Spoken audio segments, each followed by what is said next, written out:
प्यारे बच्चों, 8वीं कक्षा के गणित के पहले चैप्टर प्रमेय संख्याएं के तीसरे लेक्चर में आपका स्वागत है। इस लेक्चर में हम प्रमेय संख्याओं से जुड़ी हुई कुछ परिभाषाओं का अध्ययन करेंगे और फिर इन्हीं परिभाषाओं का कुछ उदाहरणों के माध्यम से हम इनका यूज करेंगे। तो आइए शुरुआत करते हैं। सबसे पहले एक बहुत ही सिंपल सी बात यहाँ पर बताई गई है कि योज्य तत्समक क्या होता है, जिसको इंग्लिश में एडिटिव आइडेंटिटी कहते हैं, कि एक ऐसी संख्या जो किसी प्रमेय संख्या में जोड़ दें तो परिणाम पर कोई फर्क ना पड़े, वो संख्या क्या कहलाती है, योज्य तत्समक कहलाती है, एडिटिव आइडेंटिटी कहलाती है, और वो होती जीरो। एक बार फिर से देखिए कि जीरो को अगर आप किसी भी प्रमेय संख्या में जोड़ दें, जैसे -1/2 एक प्रमेय संख्या है, उसमें अगर आप जीरो जोड़ देंगे तो -1/2 ही आएगा, और इसको किसी में से घटा दें तो अभी क्या आएगा, यही आएगा। या फिर जीरो में वही वाली प्रमेय संख्या जोड़ दो आप, तो अभी कोई फर्क नहीं पड़ना। ठीक, तो यहाँ पर आपने याद रखना है कि शून्य जो है वो क्या है, योज्य तत्समक है, क्योंकि किसी प्रमेय संख्या में शून्य जोड़ने पर या शून्य में कोई भी प्रमेय संख्या जोड़ने पर जो है परिणाम वही प्रमेय संख्या आती है। अब आता गुणात्मक तत्समक। नाम से स्पष्ट है, किसी प्रमेय संख्या को आप किसी से गुणा करो और परिणाम क्या रह जाए, सेम वही प्रमेय संख्या रह जाए। ठीक, तो ऐसी कौन सी संख्या है, एक। चाहे हम किसी प्रमेय संख्या को 1 से गुणा करें, चाहे 1 को किसी प्रमेय संख्या से गुणा करें, तो परिणाम वही रह जाए।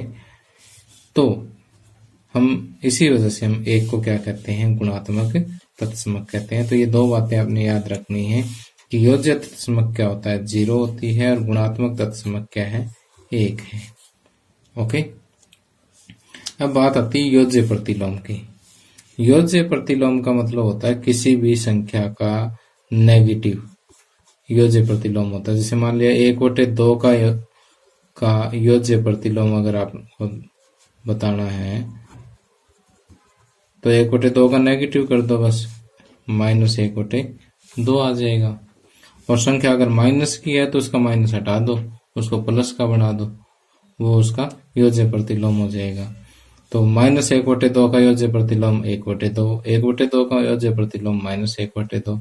तो योज्य प्रतिलोम निकालना भी आसान है कि कोई भी आपको प्रमेय संख्या दे रखी हो, अगर वो प्लस की है तो उसको माइनस की कर दो, योज्य प्रतिलोम हो जाएगा, और माइनस की है तो उसका प्लस में कर दो। ठीक, और चौथा है गुणात्मक प्रतिलोम। गुणात्मक प्रतिलोम का मतलब है कि उसका उल्टा कर दो, यानी अंश को हर बना दो और हर को अंश बना दो। कि जैसे 1/2 का गुणात्मक प्रतिलोम क्या होता है, 2/1, यानी इसको सीधा पलटी मरवानी है आपने। ओके, इसको व्युत्क्रम भी बोल देते हैं, गुणात्मक प्रतिलोम भी बोल देते हैं। इसी तरह से -3/4 का गुणात्मक प्रतिलोम, इसमें आपने साइन चेंज नहीं करना, ध्यान रखना यही कि 4 ऊपर आ जाएगा, 3 नीचे, और माइनस का निशान हम हमेशा ऊपर ही लगाते हैं। ठीक, तो ये इसका गुणात्मक प्रतिलोम आ जाता है।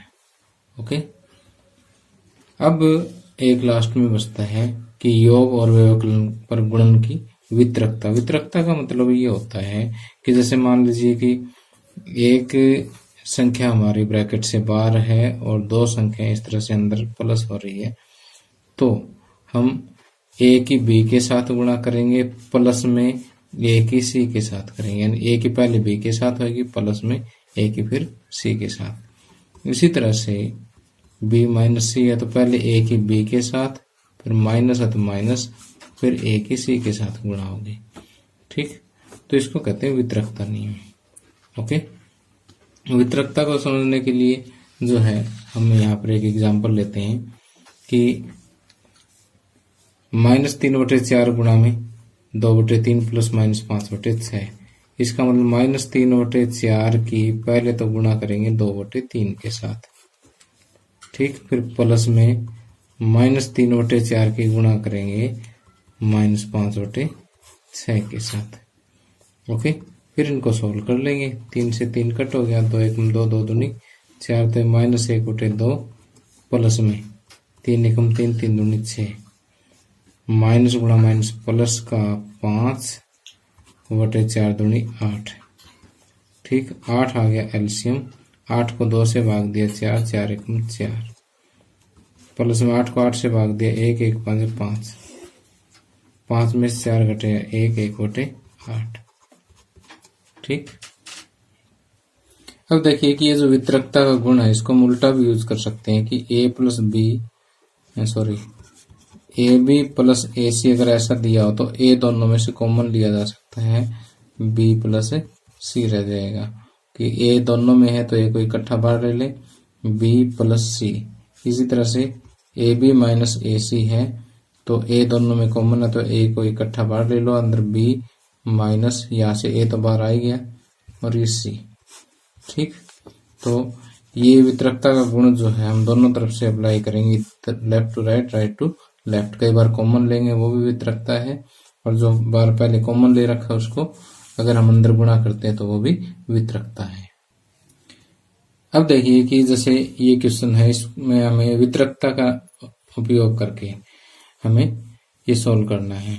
तो वैसे तो हम सीधा भी सोल्व कर सकते हैं, लेकिन इन्होंने ऊपर दे दिया कि वितरकता का नियम यूज करना है। तो देखिए वितरकता में यहाँ 7/5 है, ये 7/5 है। ठीक, इन दोनों को हम कॉमन ले सकते हैं। कॉमन कब ले सकते हैं? तो ये दोनों इधर गुणा है, ये भी इधर गुणा, बीच में प्लस है, यानी प्लस की जगह माइनस होता तो भी हम कॉमन ले सकते थे, लेकिन गुणा की जगह कोई और निशान होता, जैसे प्लस का होता, माइनस का होता, तो हम ये कॉमन नहीं ले सकते थे। ठीक, तो कहने का मतलब ये है कि ए बी प्लस ए सी अगर ऐसा है कि ये दोनों आपस में गुणा में, ये दोनों आपस में गुणा में, बीच में प्लस या माइनस का निशान हो तभी कॉमन आएगा, अदरवाइज कॉमन नहीं आएगा। तो चलो इसको चेक, 7/5 दोनों में है तो कॉमन आ जाएगा। यहाँ बच गया -3/12, ये वाला प्लस का निशान, और ये आ गया 5/12। तो देखिए 7/5 कॉमन, 12 एलसीएम, -3 + 5।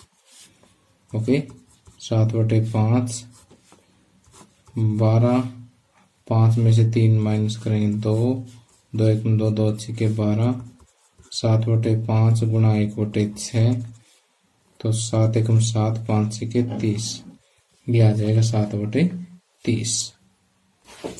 इसी तरह से अगर हम दूसरे क्वेश्चन की बात करें तो यहाँ 9/16 दोनों में है तो ये कॉमन ले सकते हैं, 9/16, और यहाँ बच गया आपका 4/12, ये वाला प्लस, -3/9, 9/16, और 12 और 9 का एलसीएम ले लो, कितना आएगा, 2 3 पे कटेगा, 3 100 के 12, 3 3 9, 300 के 12 3 36, 36 को 12 से भाग दिया 3, 300 के 12, और 36 को 9 से भाग दिया 4, 4 3 12।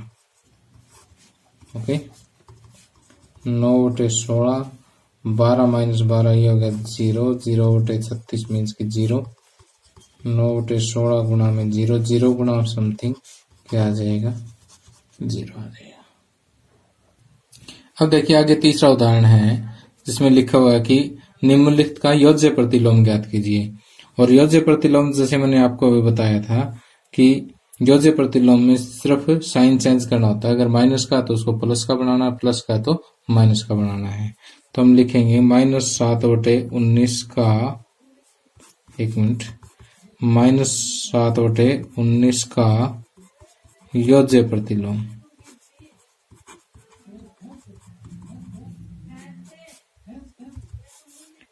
अब देखिए माइनस का तो ये क्या हो जाएगा, प्लस का हो जाएगा। ठीक, इसी तरह से अगर कोई प्लस की संख्या है तो इसका योज्य प्रतिलोम, प्लस की संख्या है तो उसका क्या हो जाएगा, माइनस में हो जाएगा बस। ठीक, इतना सा आंसर है। और मान लीजिए यही क्वेश्चन गुणात्मक प्रतिलोम का हो तो योज्य प्रतिलोम की जगह पर गुणात्मक प्रतिलोम अगर आपको ज्ञात करना हो, गुणात्मक प्रतिलोम में क्या होता है कि सिर्फ संख्या को पलटना होता है। -7/19 का गुणात्मक प्रतिलोम क्या हो जाएगा, 19/7, माइनस का तो माइनस ही रहेगा, ठीक। और इसी तरह से 21/112 का गुणात्मक प्रतिलोम क्या होगा, 112/21। ओके, तो वैसे तो ये क्वेश्चन आपका योज्य प्रतिलोम का ही है, मैंने आपको एक्स्ट्रा नॉलेज के लिए समझा दिया है। ओके, तो ध्यान रखना है योज्य प्रतिलोम में आपने माइनस की संख्या है तो उसको प्लस का बनाना है, प्लस की संख्या तो उसको माइनस बनाना है, ठीक। और गुणात्मक प्रतिलोम में साइन चेंज नहीं करना, सिर्फ नीचे वाला ऊपर और ऊपर वाला नीचे करना है। ओके, अब देखिए हमें आगे चौथे उदाहरण में दिया हुआ है, ये दो प्रमेय संख्याएं दे रखी है जिनको x के बराबर मान रखा है, और ये कहता है कि -(-x) बराबर x है, ये चीज सत्यापित कीजिए। तो हम यहाँ पर ये लिखेंगे कि x बराबर 13/17 का योज्य प्रतिलोम। इसका योज्य प्रतिलोम क्या हो जाएगा, आपको पता ही है कि अगर ये प्लस का है तो इसका माइनस बना दो, ठीक। तो x का योज्य प्रतिलोम आपको पता है किसके बराबर होता है, -x के बराबर होता है। तो -13/17 माइनस x के बराबर है। क्यों है, क्योंकि 13/17 और -13/17 दोनों का जोड़ किसके बराबर है, 0 के बराबर है, इसलिए ये एक दूसरे के योज्य प्रतिलोम है।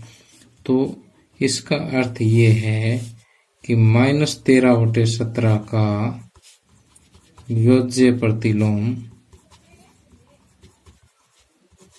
क्या होगा, ये माइनस का तो इसका उल्टा हो जाएगा 13/17।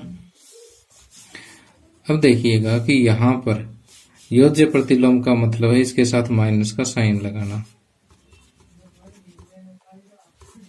ठीक। बराबर क्या है, 13/17।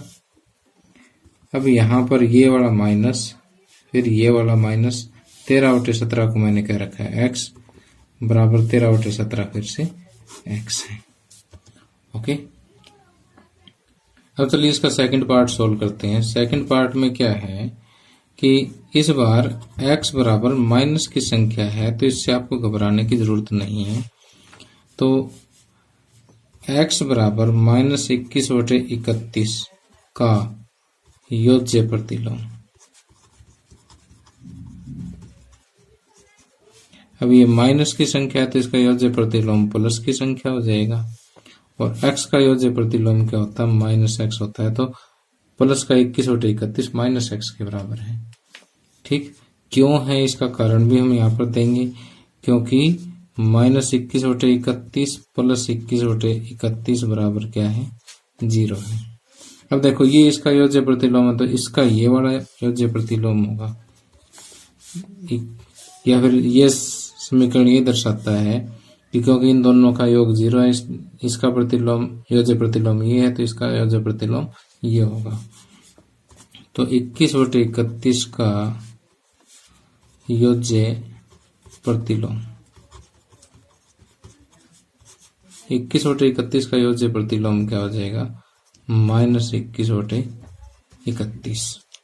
अब हमारे अनबैलेंस होने लग रही। अब देखो कि 21/31 को आपने कह रखा -x का योज्य प्रतिलोम, उसका माइनस का साइन और लगाओ, बराबर -21/31 है तो ये x है, तो ये चीज फिर से सत्यापित हो गई है।